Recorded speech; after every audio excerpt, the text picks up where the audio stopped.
आदा जांगिला नोंखौ जोबोद मोजां मोनबाय आङो लाय आदा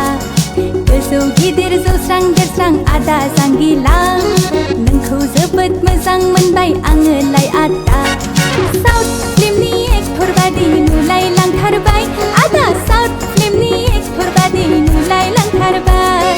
साउथ फिल्मनि एक्टर बादि नुलायलांथारबाय आदा साउथ फिल्मनि एक्टर बादि नुलायलांथारबाय आयु गिलु बालु मा सिखोला बेलाय सेंग्राफोरखौसो उल्था प्रप'ज खालामनाय आयु गिलु बालु मा सिखोला बेलाय सेंग्राफोरखौसो उल्था प्रप'ज खालामनाय साउथ फिल्मनि भिलेन बादि नुलायलांथारबाय आदै साउथ फिल्मनि भिलेन बादि नुलायलांथारबाय साउथ फिल्मनि भिलेन बादि नुलायलांथारबाय आदै साउथ फिल्मनि भिलेन बादि नुलायलांथारबाय